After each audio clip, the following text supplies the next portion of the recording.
algo asombrosamente importante, porque constituye un parteaguas de estar como feto adentro de el vientre de nuestra madre a salir a encontrar el mundo. Algo así es este capítulo.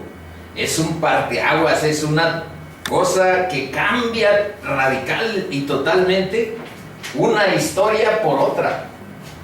Lo que era el antiguo pacto, basado en ceremonias, en la obediencia a la ley y básicamente en un culto externo que se podía constatar en el templo, para pasar a un nuevo pacto, que es un pacto que se basa en la transformación interna, tener un corazón nuevo, tener un espíritu en nuestro interior que nos guía y nos empodera frente al pecado, y podemos con ese espíritu ser obedientes a la palabra. Ese es el nuevo pacto, dicho de una manera muy abreviada. Bien, este esquema ciertamente ya mi hijo, que es este chavo de rojo, me está reclamando que esta diapositiva ya la vimos. Ciertamente, pero no terminamos el capítulo 7, y por eso está otra vez, para que vean cómo está distribuido. Este es un esquema. Estos versículos del 2 a 8, del 2 al 8 ya los leímos, ya los analizamos, hablan de Abraham. Del 9 al 16 hablan de José, ya también los leímos y ya los analizamos. Pero nos faltan muchos, hermanitos. Nos falta del 17 al 44, que habla de Moisés. Y del 45 al 50 habla de los constructores físicos del templo de Jerusalén, que lo quiso construir David, y Dios le dijo: no, tus manos no están muy puras ni muy blancas, has cometido demasiadas imprudencias, por no decir asesinatos o sangre.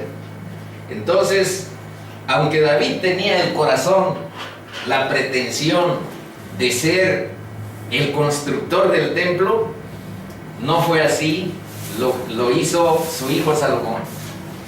Estos son los versos que vamos a ver también. Luego, ábreles a tu comadrita, mana. Pásale, comadrita.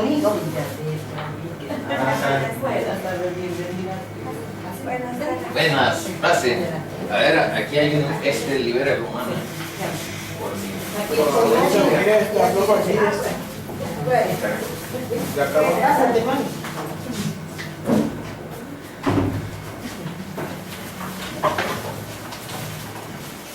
Ajá. Luego del 51 al 53, el que está en el banquillo de los acusados, que es Esteban, de pronto se convierte en el acusador y les dice: duros de cerviz, incircuncisos de corazón y del oído, y dice básicamente que resisten igual que sus padres al Espíritu Santo en todo lo que Dios dispone para su pueblo. Y lo más grave que hay en todo el discurso de 54 versos, bueno, 54. Ájale. Es la acusación que hace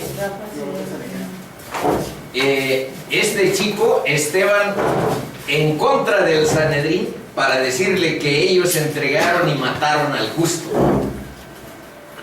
Es la parte más culminante de todo el discurso. Ya dijimos que estos son los dos puntos críticos de la disertación. Dios no está limitado a un lugar hecho por manos de hombres, porque los judíos idolatraban al templo, amaban la obra de sus manos. Es como si aquí viniéramos no por la palabra de Dios, sino porque está bonito o algo tuviera esto, que no lo tiene, pero o a Por lo el mejor, aire acondicionado. o por el aire. Entonces, adoramos la obra de nuestras manos, no adoramos la palabra, no adoramos a Dios. Así eran los judíos. Entonces ciertamente les está diciendo, ¿saben qué? Dios no actúa ni está limitado al templo, actúa allá y actúa por allá. Y yo aquí he dicho varias veces mi testimonio, en el sentido que fue en el Parque Papagayo donde Dios me tuvo misericordia y no estaba asesorado por nadie, ni estaba al cobijo de ninguna religión. Estaba como ateo. Dios así quiso que fuera mi conversión. Entonces, justamente también eso corresponde al nuevo pacto. Yo soy hijo del nuevo pacto. El nuevo pacto, Cristo lo hizo y dijo en la última cena, esta es la copa del nuevo pacto, sellada en mi sangre. El nuevo pacto es el que sella la sangre de Jesús. Bueno, por eso yo les digo, tal vez también ustedes, soy hijo del nuevo pacto. La gente religiosa, ese es el segundo punto crítico, manifiesta una tendencia a rechazar a los enviados de Dios. Entonces justamente por ahí más adelante viene una pregunta que vamos a ir viendo con cierta consideración. ¿Por qué el Sanedrín fue incapaz de reconocer a Cristo si eran los más religiosos, los más devotos del templo, Los más conocedores de la ley. los más conocedores de la ley? Y en apariencia, solo eso sí es solo en apariencia, las personas más buenas de Israel. ¿Por qué no reconocieron a Cristo? Esa es una pregunta que la queríamos contestar, pero revisando las escrituras, no desde nuestra perspectiva humana, sino bíblica. Bueno, entonces, sin más, hermanitos, aguanten la respiración. A mi nieto le pido que se concentre, que a veces, porque vamos a echar así un chapuzón de bastante, unas brazadas de bastante largura, el trecho que tenemos que recorrer. Bueno, pero con paciencia, Dios nos va a ayudar a que lo hagamos bien. Dice, pero, ahora vamos a hablar de Moisés, pero cuando se acercaba el tiempo de la promesa que Dios le había hecho a Abraham. Bueno, ya quiero comentar, y ahí dice que Dios había jurado a Abraham.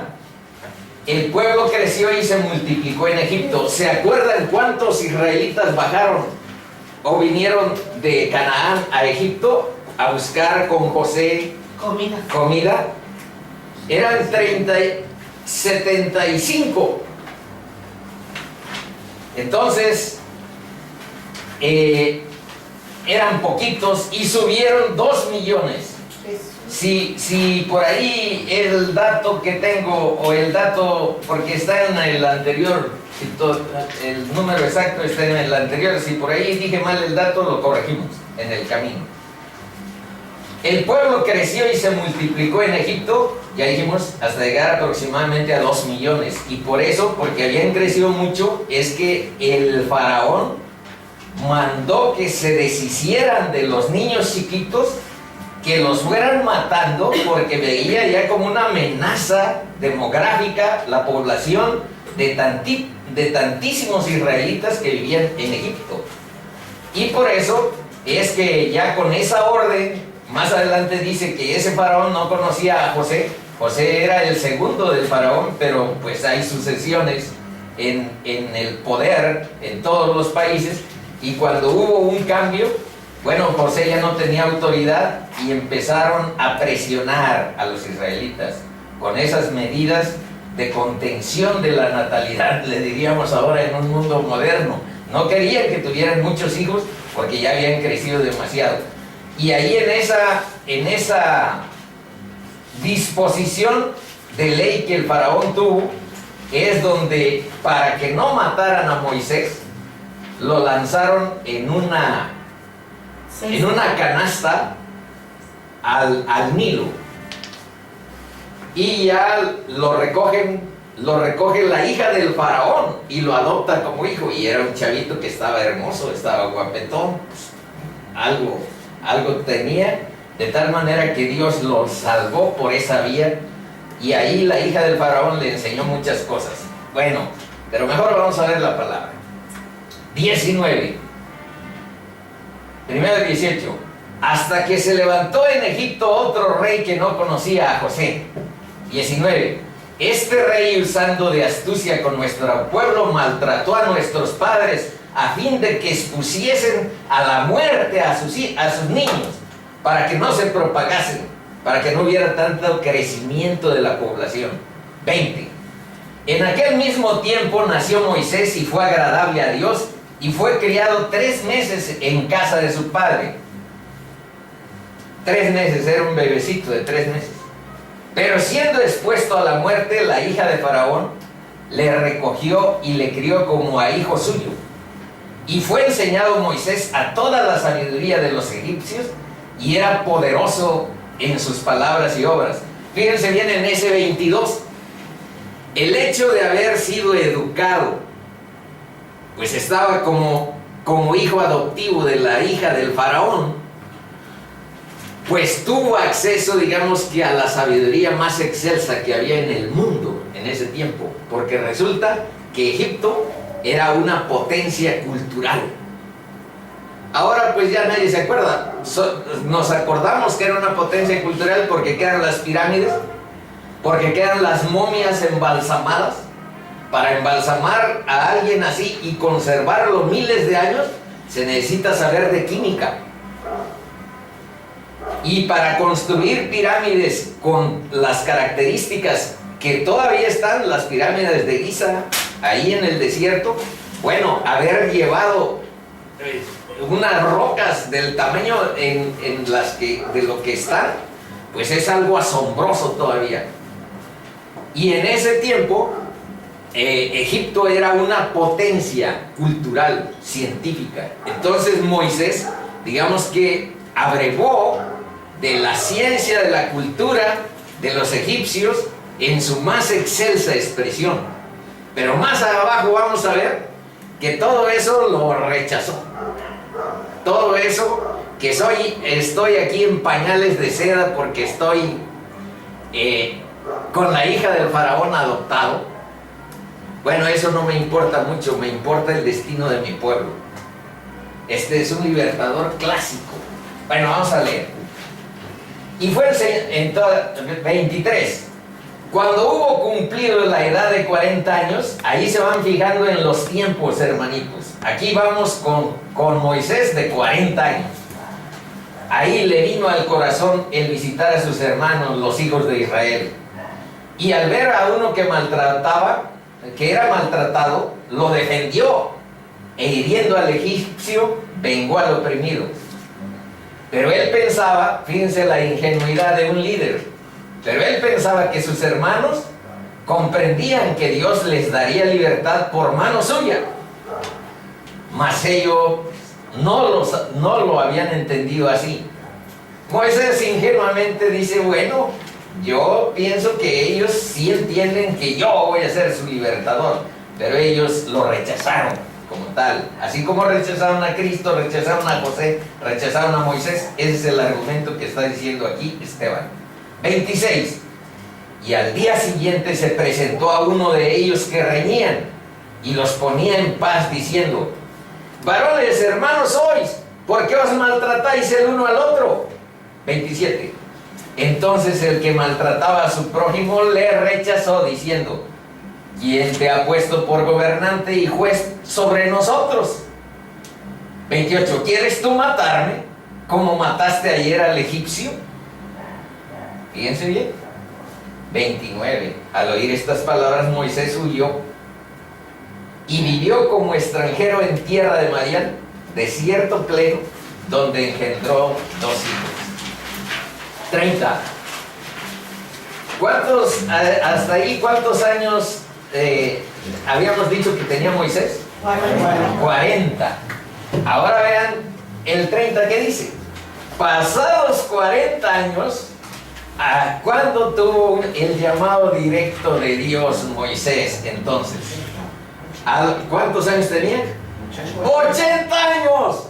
Y cuando yo leí eso, dije, porque pues yo siempre a veces ando quejándome y digo, Dios, me hubieras llamado un poco más joven, hubiera tenido no sé qué alcances, y me imagino cosas, aunque ya después sé que la voluntad de Dios es perfecta. Y sus tiempos también. Entonces lo que nosotros calibramos es otra cosa, es algo más o menos vulgar, pero como sea, le vienen a uno esos pensamientos.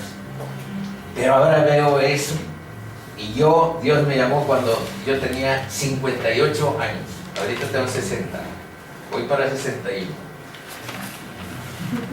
Y antes de los 58 años era ateo.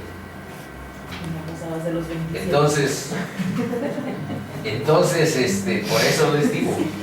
Pero aquí estoy viendo un ejemplo, 80 años, no, pues me llamó joven, comparado con este chico. Pasados 40 años, un ángel se le apareció en el desierto del monte Sinaí, en la llama de fuego de una zarza. Entonces Moisés, mirando, se maravilló de la visión, y acercándose para observar, vino a él la voz del Señor: yo soy el Dios de tus padres, el Dios de Abraham, el Dios de Isaac y el Dios de Jacob. Y Moisés, temblando, no se atrevía a mirar. 33. Y le dijo el Señor: quita el calzado de tus pies, porque el lugar en que estás es tierra santa. Fíjense qué lugares son los santos. Los lugares santos no son los templos. Los lugares santos son donde está Dios. Él santifica un cerro o una roca o lo que sea con su presencia. Amén. Donde está Dios está la santidad. No está restringida, es que este es un templo. Ajá. Pero entonces, ¿por qué lo constriñes? ¿Por qué lo amarras ahí? Dios es una fuerza y un poder que va más allá de nuestra imaginación. Sigamos. Ciertamente, le dice Dios, ciertamente he visto la aflicción de mi pueblo que está en Egipto, y he oído su gemido, y he descendido para librarlos. Ahora ve, pues, ven, te enviaré a Egipto. A este Moisés, a quien habían rechazado, le subrayé eso porque ese es el sentido del discurso de Esteban. Señalar, destacar que a Moisés también lo rechazaron. Y si leen el Éxodo, el libro de Éxodo, van a ver cuántas ocasiones están añorando platos con comida. Teníamos allá unas hoyotas en Egipto, ¿por qué nos traes al desierto? Añorando la esclavitud, añorando su oscuro pasado. Y en otras quisieron apedrear a Moisés. Hubo una rebelión que encabezó Coré, la de Coré, con 200 más o menos. Se los tragó la tierra antes de que atentaran contra Moisés. Hubo un grupo de israelitas, el de Coré. Eso está en el libro de Números. Bueno, sigamos. Battlefield F.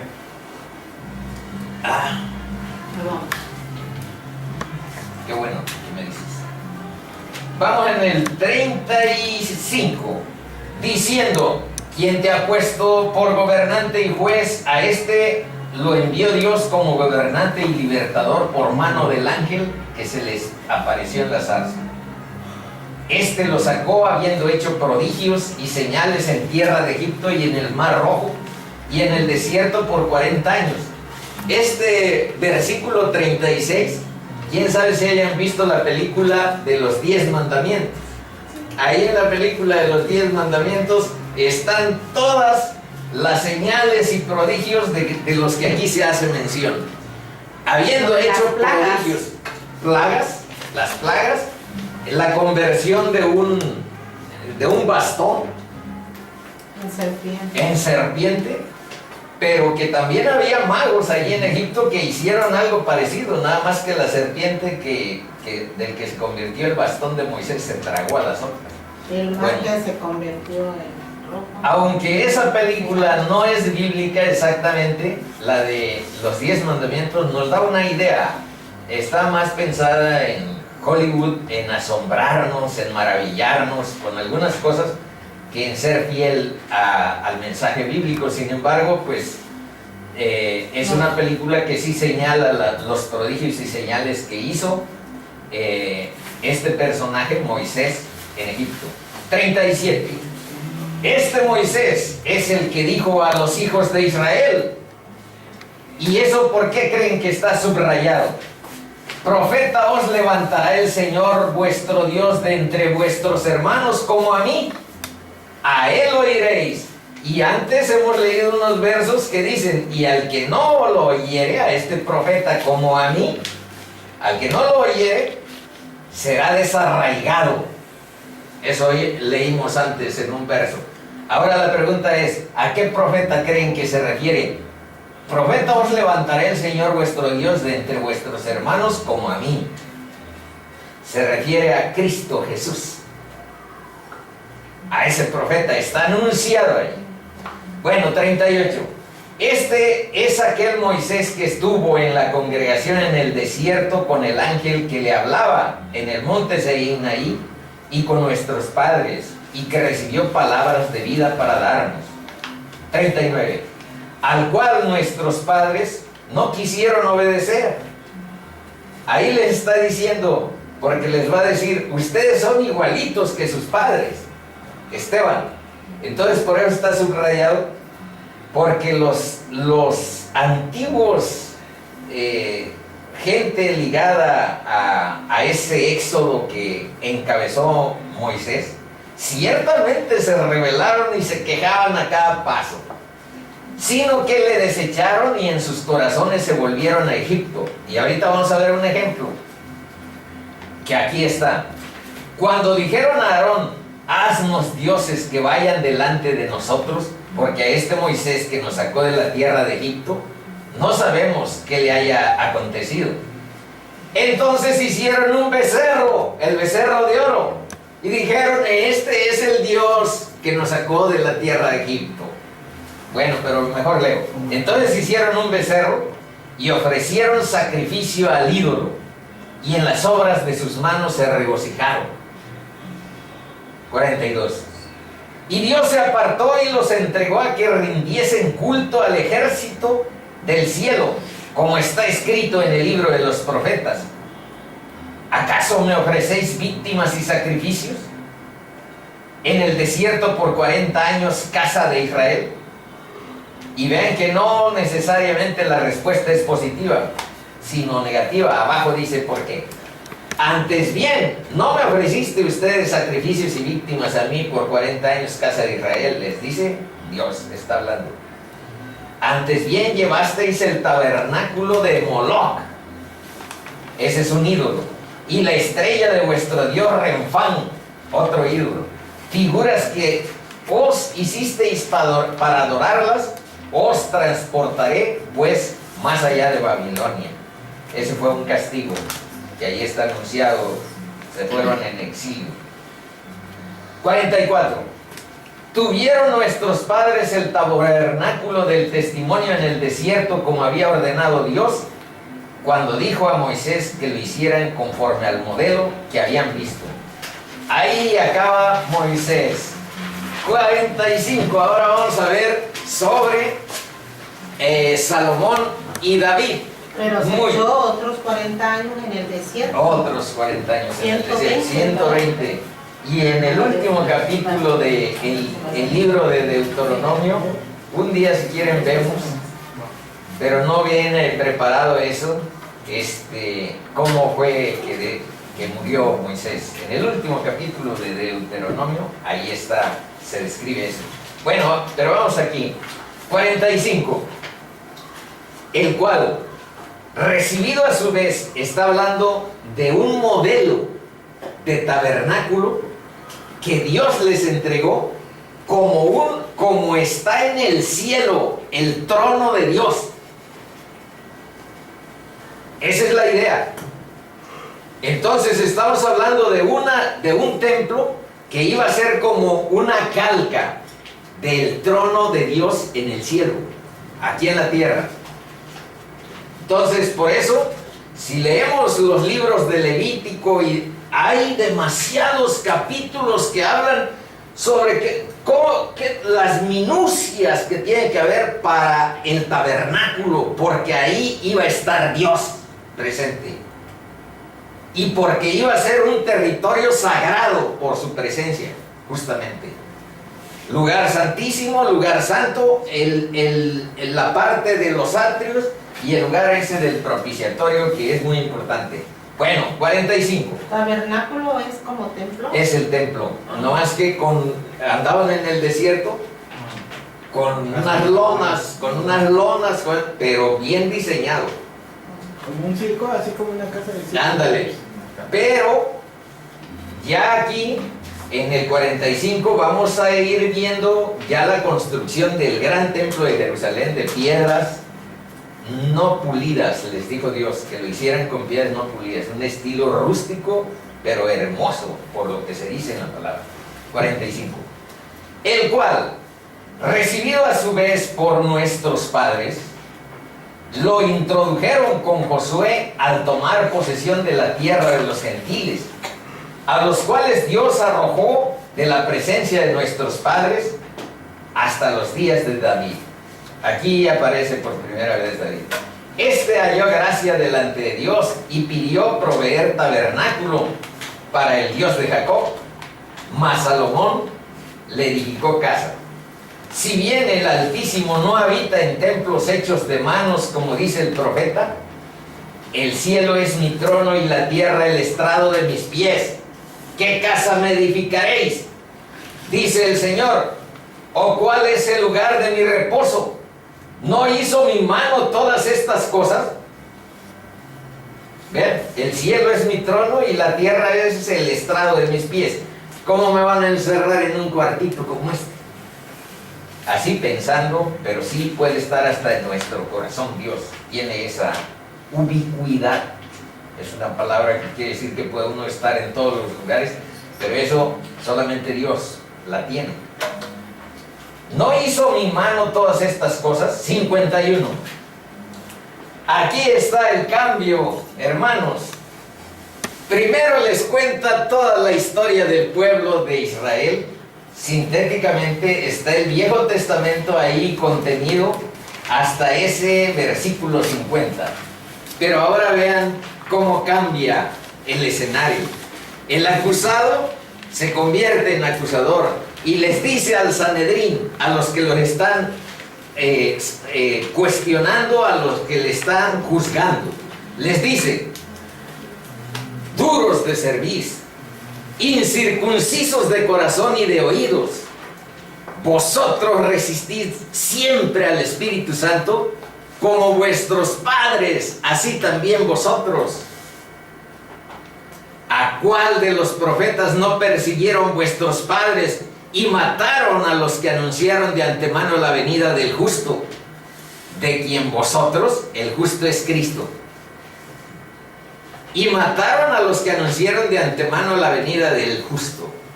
Hoy vamos a ver algo sobre Juan el Bautista. Fue el precursor del rey, fue el anunciador. Aquí viene el reino, aquí viene el rey, el reino de Dios se ha acercado. Entonces, hoy vamos a ver algo sobre Juan el Bautista, de quien vosotros ahora habéis sido entregadores y matadores. Y mataron a los que anunciaron de antemano la venida de Jesucristo. Eso quiero decir aquí. De quien vosotros ahora habéis sido entregadores y matadores. Vosotros que recibisteis la ley por disposición de ángeles y no la guardasteis. Y el desenlace, que no me gustaría casi leerlo, pero por algo está ahí, hermanitos. Leámoslo. Este es el desenlace del capítulo 7, algo trágico, algo violento,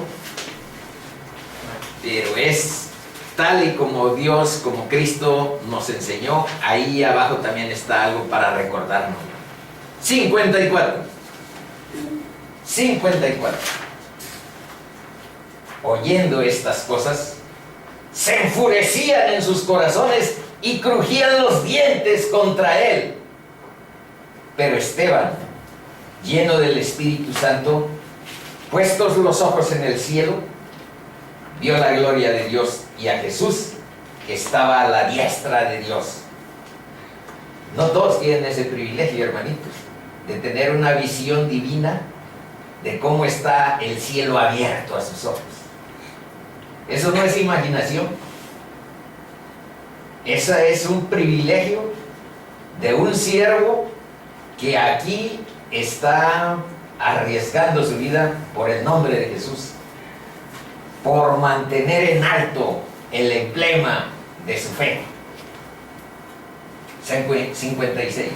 Y dijo: he aquí, veo los cielos abiertos y al Hijo del Hombre que está a la diestra de Dios. Y eso es lo que más hirió a los judíos. Eso es lo que más les dolió. Veo. Y he aquí, veo los cielos abiertos y al Hijo del Hombre que está a la diestra de Dios. Pues ellos lo habían también juzgado y ellos lo habían llevado a la cruz. Vean ahora la reacción. Entonces ellos, dando grandes voces, se taparon los oídos. No queremos oír que el Hijo del Hombre, a quien nosotros crucificamos, a quien nosotros juzgamos, a quien nosotros no reconocimos como nuestro Mesías, no queremos oír que está a la diestra de Dios y por ende es Dios. No lo queremos oír. Y arremetieron a uno contra él. Y echándole fuera de la ciudad, le apedrearon. Y los testigos pusieron sus ropas. Vean de qué manera vergonzosa aparece por primera vez en la escena bíblica Pablo, el gran apóstol. Pero vean cuáles son sus antecedentes. Vean cuáles son sus antecedentes. Cómo aparece aquí en una rendijita que Lucas le permite. Dice 58. Y echándole fuera de la ciudad le apedrearon, lo mataron. Y los testigos pusieron sus ropas a los pies de un joven que estaba ahí aprobando esa muerte. Aprobando. Por ahí en el capítulo 22 lo veremos, que aprobó esta muerte. Pusieron sus ropas a los pies de un joven que se llamaba Saulo de Tarso, Pablo. Ahí aparece por primera vez en los Hechos Pablo como un cómplice del asesinato de Esteban. Pero van a ver, porque hay uno de los grandes teólogos modernos dice que si Esteban no hubiera orado, y vean ahorita la oración de Esteban, ahí la oración es parecida a la de Jesús. Muchas de los detalles que ahorita estamos viendo sobre Esteban, pues son como calcadas de lo que pasó con Jesús. Veamos, y van a ver la oración. Dice que si no hubiera orado Esteban esa oración que ahorita vamos a ver, nunca hubiéramos conocido a Pablo. Dios hubiera levantado a quién sabe quién. Pero vean la oración de Esteban. Y apedreaban a Esteban mientras él invocaba y decía: Señor Jesús, recibe mi espíritu. Y puesto de rodillas clamó a gran voz: Señor, no les tomes en cuenta este pecado. Y habiendo dicho esto, durmió. La Biblia dice esa expresión de las personas que tienen fe en Cristo, porque no existe muerte para quienes tienen fe en Cristo. Es dormir.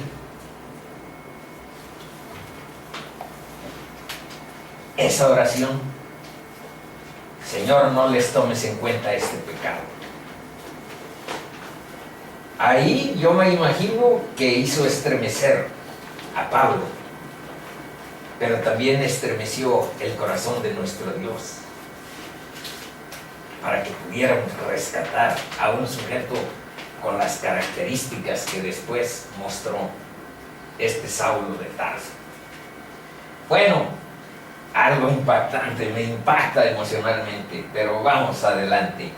Ahí hay un verso que me gustaría que leyéramos. Mas seréis entregados, les advirtió Jesús, aún por vuestros padres y hermanos y parientes y amigos, y matarán a algunos de vosotros, y seréis aborrecidos de todos por causa de mi nombre. Pero vean lo que dice: pero ni un cabello de vuestra cabeza perecerá. Ni un cabello de vuestra cabeza perecerá. No hay muerte para alguien que vive en Cristo. No hay muerte. Con vuestra paciencia, termina esta porción, ganaréis vuestras almas. Así está, hermanos. Bueno, ahora,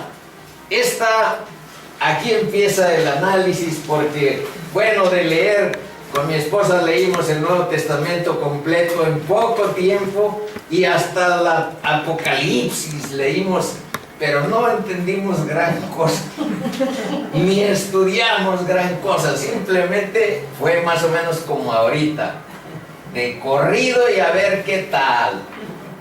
Pero de todas maneras nos emocionamos con el Nuevo Testamento, y empezamos con el Viejo, pero luego como que nos fuimos metiendo en otras, y luego nos metimos en el libro de Ezequiel. La mitad son puras juicios contra A y contra B. Ay Dios. Bueno, la palabra de Dios es sagrada en el Viejo Testamento y en el Nuevo. Lo que pasa es que las diferencias culturales nos hacen ver como que más acomodados unos que otros, pero la palabra de Dios es eterna y es completa. Vamos a ver esto. Esto lo vimos la vez anterior, ya no lo vamos a repetir. Simplemente va a servir de introducción para ser parte de este estudio. Voy nada más a ir haciendo, bueno, mejor me dedico a ver. Habíamos iniciado para decir que nosotros no estamos autorizados por Dios para decir qué es lo bueno y qué es lo malo. Que tenemos que depender de Él, porque eso es justamente lo que se ha venido repitiendo por los siglos de los siglos, desde Adán hasta nuestros días. Es el que no hemos considerado este mandamiento. Vean: y mandó Jehová Dios al hombre diciendo: de todo árbol del huerto podrás comer, mas del árbol de la ciencia del bien y del mal, la ciencia del bien y del mal no te está dada a ti para que la manejes de manera independiente. Tu diseño, Dios sabe tu diseño, chiquito, hermanito, Dios sabe tu diseño. Tu diseño es que no puedes manejar bien la noción del bien y del mal sin la ayuda de su palabra, sin la ayuda del Espíritu Santo, sin la dependencia y la comunión constante que tengas con Dios. Eso es lo que estuvimos analizando, pero no leímos este versículo ni vimos esta parte. Dice: pero el demonio obviamente les dijo, bueno, pero primero déjenme terminar la parte de arriba. Mas del árbol de la ciencia del bien y del mal no comeréis, porque el día que de él comieres, ciertamente morirás. Todos comimos del árbol de la ciencia del bien y el mal, porque todos juzgamos autónoma e independientemente qué cosa es lo bueno y qué cosa es lo malo. Yo les puedo decir, nomás que me da un poco de vergüenza, que antes de que Dios transformara mi corazón, yo me consideraba más moral que algunos cristianos. Esos cristianitos pues van y ven mucha palabra y lo que sea, pero yo soy más bueno que ellos. Soy más ético, soy más moral que ellos. Nomás que ahora me da un poco de vergüenza. Me da vergüenza decirlo. Pero, ¿por qué? Porque yo, en mi sabiduría humana, yo pensaba, sabiendo el bien y el mal, porque había comido de la ciencia del bien y el mal, sin depender de Dios, sin ver la palabra, sin buscar en el Espíritu de Dios la guía, por mi ronco pecho soy más bueno. Por mi consideración personal, tenga los pecados que tenga, yo me considero más bueno, más ético, más moral que algunos cristianos. Con vergüenza lo digo. Y ahora, ese es el rompimiento, hermanitos. Cuando uno se siente autónomo, autosuficiente para determinar el bien y el mal, estás anulado. Rompiste la comunión y el mandamiento esencial de la vida. Necesitas recuperarlo. Solo Cristo te puede restaurar a tu fase original, a esta de tener comunión y dependencia de Dios y a mantener la vida eterna. Esto es lo que se perdió en el Edén con la comida de este árbol. Se perdió la comunión y dependencia de Dios y se perdió la vida eterna. Pero vino el Hijo de Dios y Cristo vino a buscar y a salvar lo que Adán, comiendo de este árbol, rompiendo este esquema, había perdido. Ahora aquí, solo por leer, dice: separar lo bueno de lo malo le compete solo a Dios. Y por fin entendemos, esto sí es nuevo, Marcos 10, 17 y 18, a donde dice: al salir él, se refiere a Cristo, para seguir su camino, vino uno corriendo e hincado la rodilla delante de él, le preguntó: Maestro bueno, ¿qué haré para heredar la vida eterna? Jesús le dijo, fíjense bien, ¿por qué me llamas bueno? Ninguno hay bueno, sino solo uno, Dios. Bueno, ese verso se los cambié, pero vean que Cristo enseñó que no juguemos con decirle a cualquier cosa bueno por nuestra autonomía y por nuestra autosuficiencia, porque dice, ninguno hay bueno sino solo uno, Dios. No es una actividad permitida por Dios para nosotros, para que determinemos lo bueno y lo malo por nuestro ser autónomo, por nuestra autosuficiencia. ¿Cómo sí? Porque todos necesitamos tener ese discernimiento de qué cosa es lo bueno y qué es lo malo. ¿Cómo sí lo podemos buscar y conquistar? Bueno, de la mano de Dios. El hombre no puede separar lo bueno y lo malo, sino es por la sabiduría de Dios. Su palabra, sujetar, obedecer con todo nuestro ser a su palabra y guiar, orar para la guía, que el Espíritu de Dios nos abra su sabiduría. Ahí es donde podemos ir cimentando el entendimiento del bien y el mal, pero siempre en esto, hermanitos, en comunión y en dependencia total con Dios. El que se sienta independiente, el que se sienta autosuficiente, el que se sienta orgullosamente inteligente, es un vano que está perdido.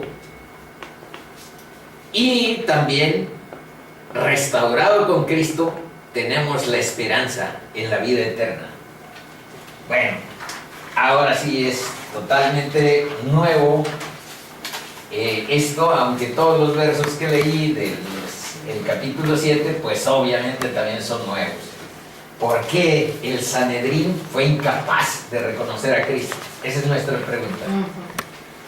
Primero, vean que está en Números 11, 16, 17, cómo está constituido el Sanedrín. Dice: entonces Jehová dijo a Moisés: reúneme 70 varones de los ancianos de Israel, que tú sabes que son ancianos del pueblo y sus principales, y tráelos a la puerta del tabernáculo de reunión. Ahí se reunían, a la puerta del tabernáculo de reunión, y esperen allí contigo, y yo descenderé y hablaré allí contigo, y tomaré del espíritu que está en ti y pondré en ellos, y llevarán contigo la carga del pueblo, y no la llevarás tú solo.